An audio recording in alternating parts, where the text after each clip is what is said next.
Ek wil net sê, julle is maar stil vanaand en dit is 'n party veronderstel om te wees. So come on, kan ons die Here loof daarvoor. So ek wil sê, happy birthday Dr. Dale Roslow. Come on.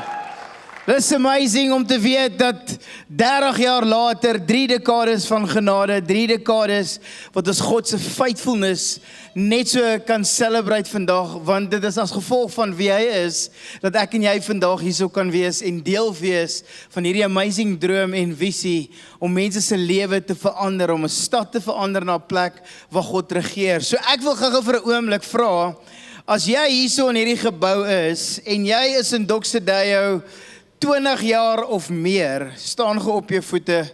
Benny staan klaar agter. Woehoe, nog iemand? Daar is hy, nog. Daar is hy 20 jaar of meer. Kom ons gee vir hulle 'n lekker hande klap. Well done, moenie sit nie, bly staan. Bly staan. Die ouens wat nou net was, so, jy moet nie so vinnig praat, Helen. Okay, 15 jaar of meer staan op jou voete, 15 jaar of meer. Daar is hy, gee vir hulle lekker hande klap. Okay, bly staan.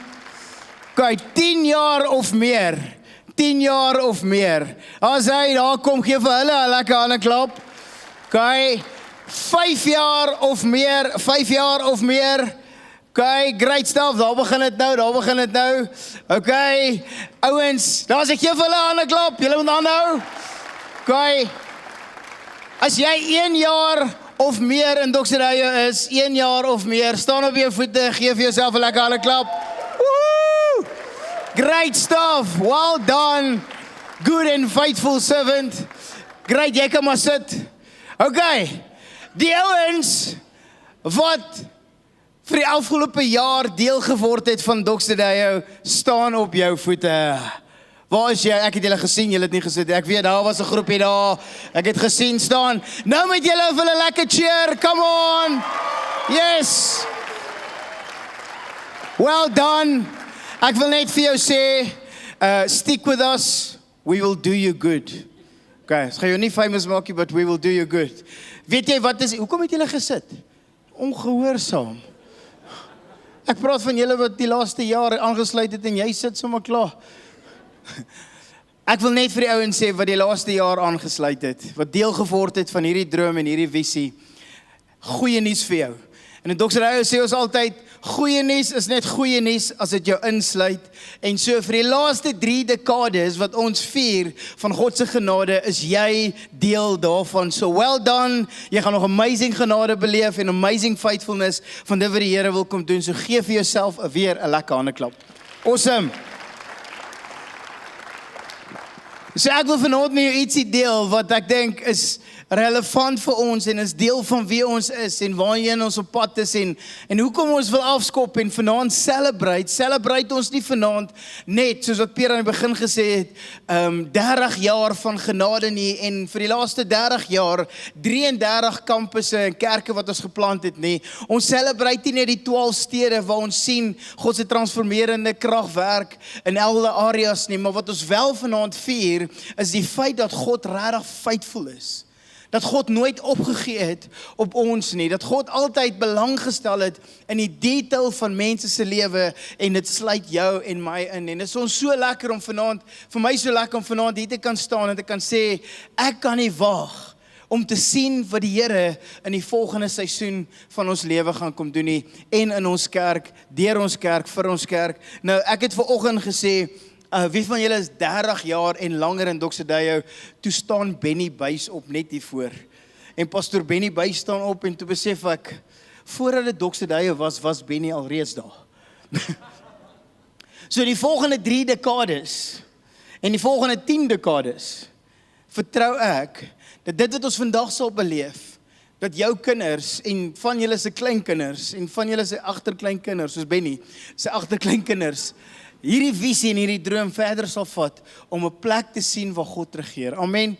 En my hart vanaand is om die seisoen van dit wat ons in is, en waarheen ons gaan, en ons het dit afgeskop die afgelope paar weke, het ons gepraat oor, we are marked by His glory, but we are known for His love.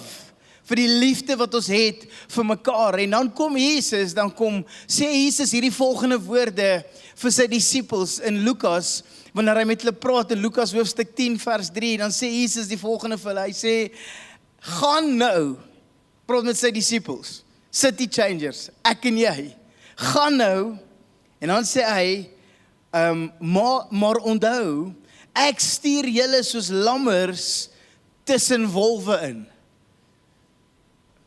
Jesus, ek dink hierdie verkeerde orde. Dis jy stuur ons as wolwe tussen lammers. Weet jy hoe lekker pro lam choppie Jesus? Jy weet, dis hoe ons voel. Maar Jesus sê nee, ek stuur jou juis as lammers tussen wolwe in. En baie keer as 'n lam, as jy na 'n wolf kyk, 'n wolf, alles gaan oor hom, me, myself en I. Maar wanneer jy dink aan 'n lam is hierdie amper sê hy's baie lammerig, maar hierdie lam is hierdie veronderstel om hierdie voorbeeld te wees van compassion, van nederigheid, hierdie voorbeeld van liefde en wollerig, en jy wil hom net kaddel, jy weet, en as jy hom klaar gekaddel het, en dan braai ons hom. So, maar dit is daai tipe effek wat jy net na kyk, en Jesus sê, ek stuur julle as lammers tussen wolwe. Ek dink vir 'n oomblik, 'n lammer gaan tweede kom in die lewe, tussen wolwe.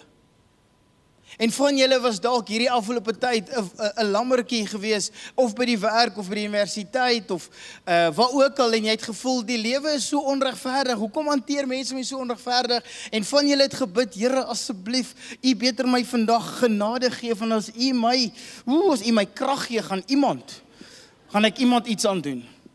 En ek is bly jy is nog hier vanaand, jy het genade beleef, want anders het ons 'n tronkbediening begin, maar jy is hier vandag. My ma het altyd so gesê, as ek nou aangejaag het, en ek was nie altyd 'n pastoor, ek is nie 'n pastoor gebore nie, so ek onthou, want ek aangejaag, en sê my ma, Llewellyn Reinardo Wenner, jy beter bid dat die Here my genade gee, want as hy my krag gee, gaan jy hom vandag ontmoet. Dis hoe ons dit gedoen het aan Boksburg. Ek bid maar vir genade, Here, asseblief, maak my ma se oop toe, maak haar blind, maak haar ore doof, maak alles net asseblief, maar sy moet my nie in die hande kry nie. Maar dit is juist dit, dat God eintlik ons roep, as lammers, om met 'n ander hart, 'n ander teenwoordigheid in te gaan. Alan Platt in sy boek, The City Changer, dan sê hy, ons gaan in met die teenwoordigheid van Christus. Jy weet wat is amazing van 'n lammer, is wat daar 'n lammertjie of 'n skaap is daar altyd 'n herder. As jy nie geweet het nie, dit is hoe dit was in die Bybel. 'n lammertjie het 'n herder. En ons herder is Jesus Christus, wat na ons kyk, wat na ons omsien, en weet, dat hy is die een wat jou beskerm, hy is die een wat alles ek tussen wolwe is, hy die een wat vir my gaan veg. Ek hoef dit nie vir myself te doen nie, maar tog, elke dag van ons lewe, in ons werksplek, en by die huis, of by die universiteit, of waar ook al ek funksioneer, maandag tot Vrydag, is ek die een wat elke keer, as hierdie lammer is, maar elke keer probeer ek veg in oorlewing, en al wat ek eintlik moet doen, is op hom te vertrou. Dis Here, ek vertrou U.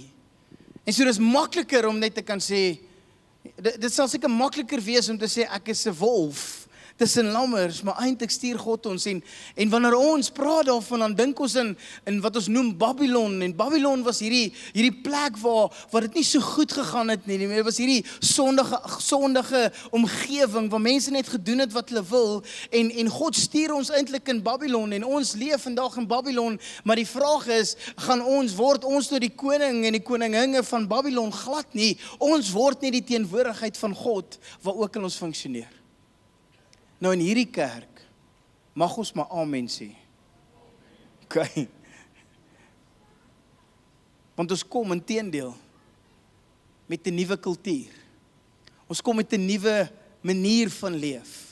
Ons kom met aanvaarding, ons kom met liefde, ons kom met genade, en ons kom om dit wat Jesus oor gebid het en oor gedroom het, ons kom om dit neer te kom lê, en ek wil vanaand jou kom uitnooi as 'n city changer. Wat is 'n city changer? In Dr. Rayo praat ons van city changers. Dit is iemand wat God ken in sy hele volheid, wie God is. Ek ken hom, ek leef in verhouding met hom. Dis iemand wat mense lief het. In elke area van my lewe het ek mense soveel lief, en is iemand wat 'n impak maak in sy of haar omgewing. Dis wat 'n city changer kom doen, is 'n disipel wat Jesus volg, en bereid is om soos 'n lammer te gaan waar ook al hy my wil hê. En ons wil vandag jou kom uitnooi dat in 2026 en die jare wat voorlê, dat ons nie net die kennis van God se heerlikheid sal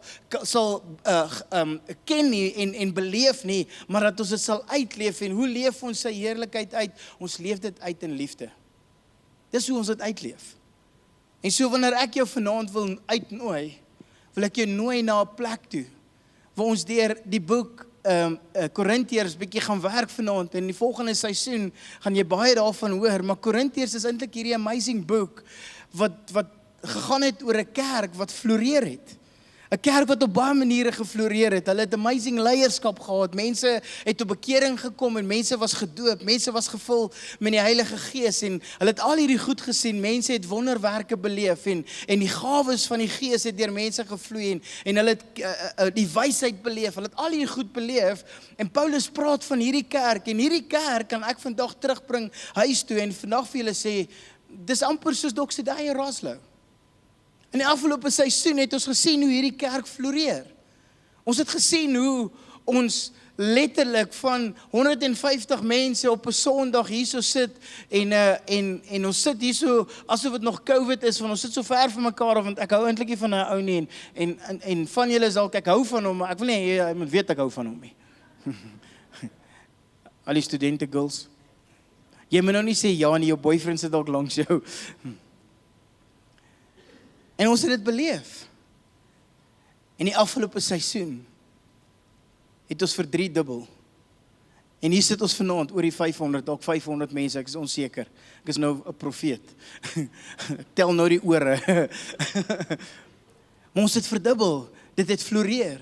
Van julle is deur kursusse, van julle is deur goed en jou lewe is geïmpakteer van dit wat hier gebeur by Doxydai en Roslau. So dit het goed gegaan en Paulus praat van hierdie tipe kerk wat hy sê, dit gaan so goed, ek sien wat gebeur, maar dan sê hy, maar daar's iets interessant wat ek wil kom aanspreek, die kwessies wat ek wil kom aanspreek vanaand. Hy sê, ek kom agter dat daar leierskapverdeling is, ek kom agter dat daar hierdie kliks is. Nou nie by Roslau nie, hy praat nou van Korintiërs. Daar's verhouding konflik. Ek sien daar's regsverdeling en diep morele gebrokenheid, onsekerheid oor die vleis wat gekry is deur idol worship. Ek sien hierdie goed, dat afgodsdienstergery, aanbidding, ek sien hoofbedekking en die rol van 'n vrou in bediening. Ek sien al hierdie goed gebeur en ek het vanaand gekom, of ek skryf nou hierdie brief van julle, sê Paulus, en ek wil hierdie vir julle kom voorhou, want nou praat hy met hulle en sê, dis eintlik nie die issue nie. Die issue is nie al hierdie goed wat ek vir julle lys nie. Die issue is eintlik dat hier is 'n kerk wat so great doen. Maar die groot issue is die onvolwassenheid in hulle geestelike lewe. Dis waaroor dit gaan. En dan skryf Paulus hierdie aan hulle in 1 Korintiërs hoofstuk 3 vanaf vers 1. Hy sê, broers, nou dit sluit almal van ons in. Okay? Dames, as ek die bruid van Christus genoem kan word, kan jy vanaand 'n broer wees. Amen. Jy neem en sê amen. Okay. So, hy sê ek kon met julle nie praat soos mense wat hulle deur die Gees van God laat lei nie. Dis nogal 'n eina een.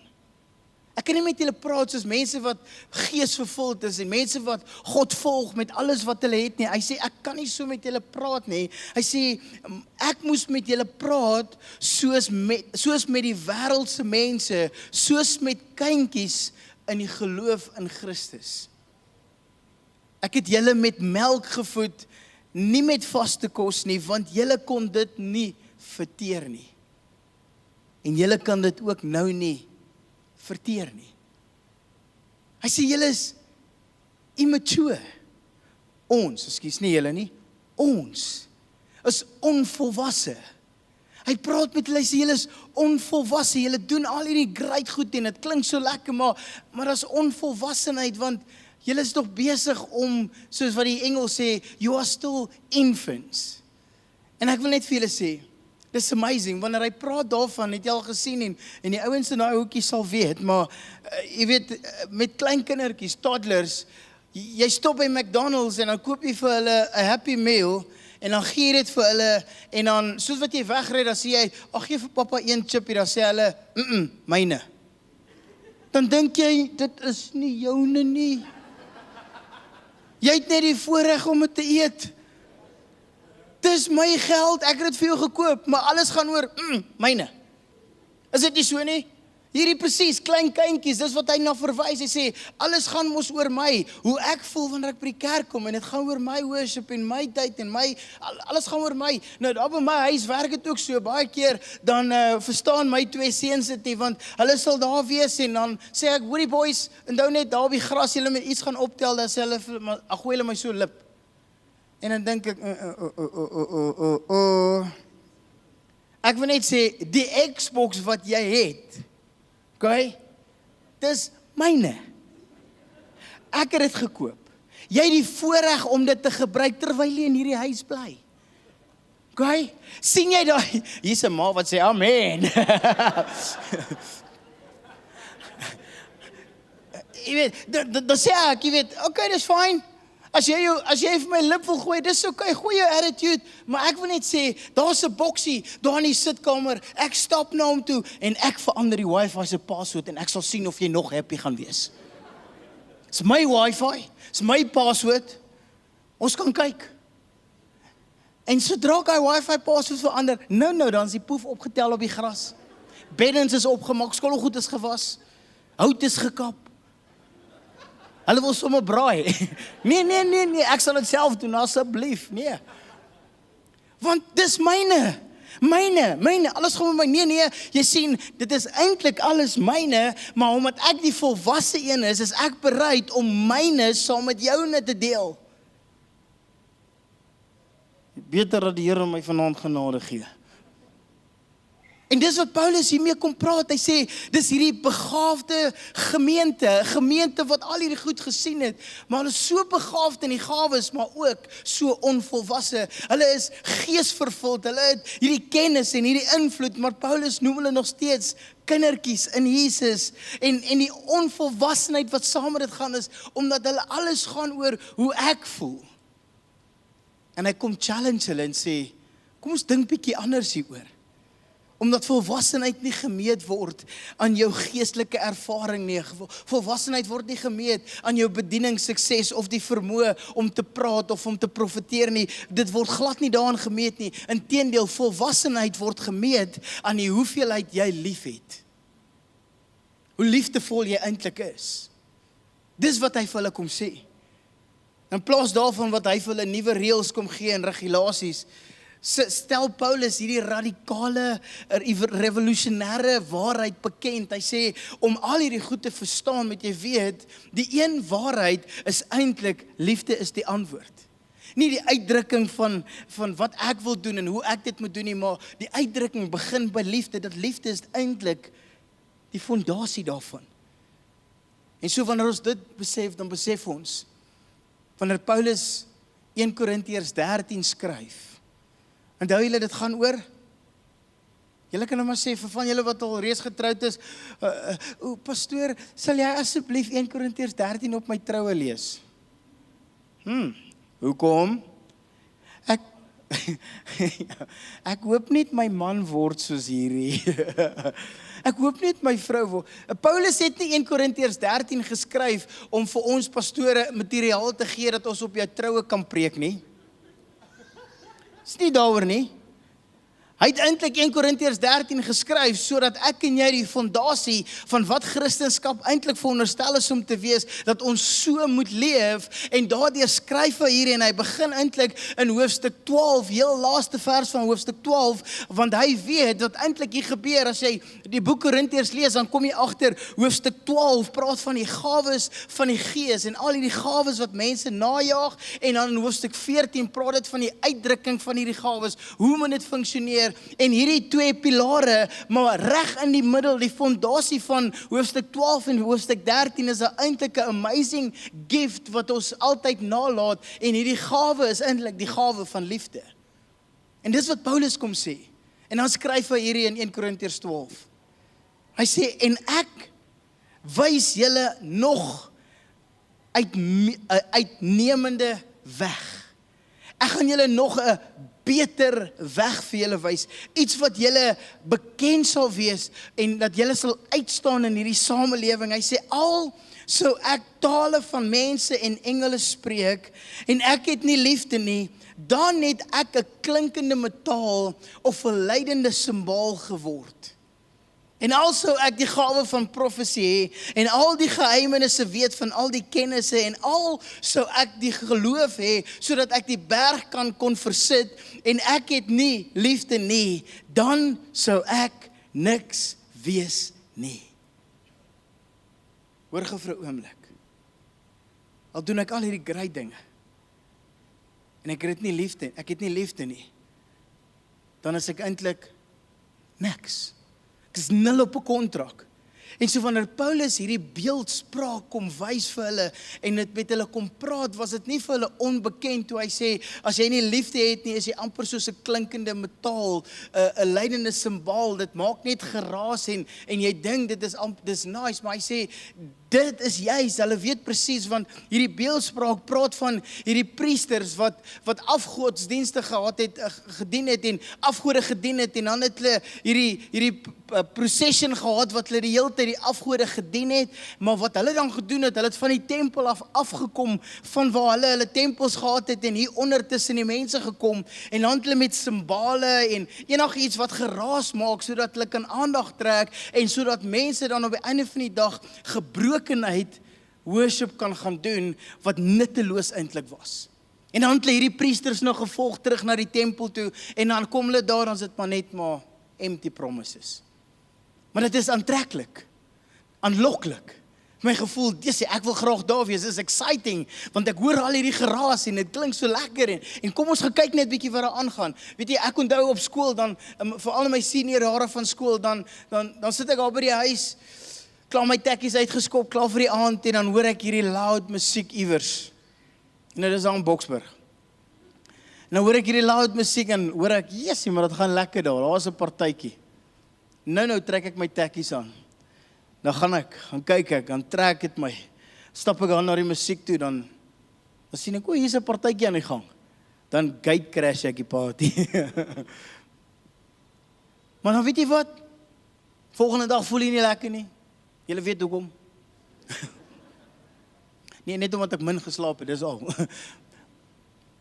Maar dis hierdie nutteloosheid. En Paulus sê, dis wat ons eintlik doen as kerk. Ons dink, weet jy wat, ek kom na hierdie kerk toe van, hierdie worship team is amazing. Is dit nie so nie? Julle moet dit nou mooi sê, anders kom hulle nie meer op nou nie. Amazing worship team. Dis reg great, hulle doen amazing, heavy voorbereiding, jy moet die ouens se stemme hoor, jy hoor die girls, hulle kan die ouens al 'n bietjie gitaar en op die dromme, en ons het al hierdie verwagting, en dit is so nice, en die pastore nie, hulle is okay. Die predikers nie, ons verdra hulle maar, ek praat nou van P, maar jy weet, ons gaan dit daar. En vir hulle was dit om gesien te word, vir Korintiërs, om autoriteit te kan hê was meer belangriker as hoe hulle mekaar hanteer het. Om hierdie krag te kan hê sodat ek op die einde van die dag gesien kan word en Paulus sê, nee, ek wil nie weet wie's reg en wie's verkeerd nie. Ek wil weet waarmee is jy besig? Is jy bereid om jou lewe neer te lê soos dit wat Jesus Christus gedoen het? Want dis wat hy kom doen het, hy het sy krag gehad en autoriteit en hy was bereid om daai krag en autoriteit neer te lê vir jou en my. Hy was altyd reg, maar hy is bereid om sy regte prys te gee en te sê, weet jy wat, dit gaan oor hulle. Hy was die liefdevolste persoon wat jy ontdek het op hierdie hele aarde, maar hy het nog steeds onreg beleef en gesê, dis hoe hulle my hanteer, maar ek wil vandag vir jou sê, dat krag is nie om te wen nie, dit is om lief te hê, wanneer jy nog steeds kan terugveg. Ek is nog steeds lief.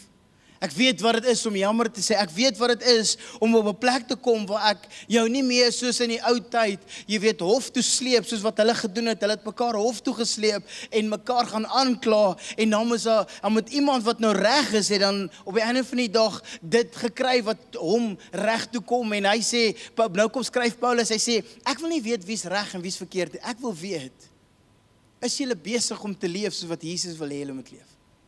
En in vandag se tyd sleep ons dalk nie weer mekaar so baie hof toe, soos in die Bybelse tyd nie, maar jy leef in 'n huisgesin waar jy heeltyd jou regte wil beskerm.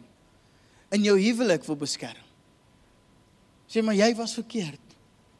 Nee, as ek ouens trou, dan sê ek altyd vir hulle, boys, girls, daar's 5 woorde wat jy nou moet leer en altyd onthou.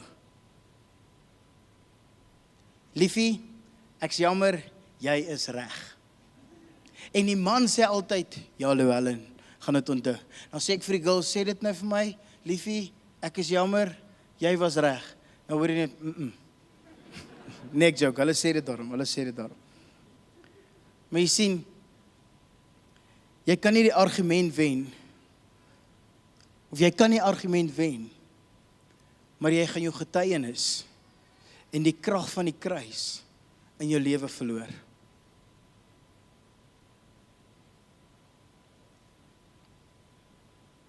Want om lief te hê, beteken regtig versoening bo vergelding. Dit beteken nederigheid bo om reg te wees. Dit beteken vrede bo persoonlike oorwinning. En dan sê Paulus in 1 Korintiërs 13, sê hy, die liefde is geduldig en dit is vriendelik. Daai woordjie geduldig kom van 'n woord af, long suffering, wat letterlik beteken to suffer long. En so wanneer Paulus ons kom herinner om ons lewe te herdefinieer en die worship team julle kan kom, dan sê hy ons moet geduldig wees. Ons moet vriendelik wees, ons moet nederig wees, ons moet nie krag najaag en ervaring najaag en sigbaar najaag. Hy sê nee, ek wil hê julle moet in volwassenheid by 'n plek kom waar julle sê, wat is die dryfkrag agter alles hierdie? Die dryfkrag agter alles is liefde. En dan sluit hy hierdie hoofstuk af. Hy sluit hierdie hoofstuk af in vers 13, wanneer hy sê, in die Message vertaling, hy sê, but for right now, until that completedness, we have 3 things to do to lead us towards the consummation,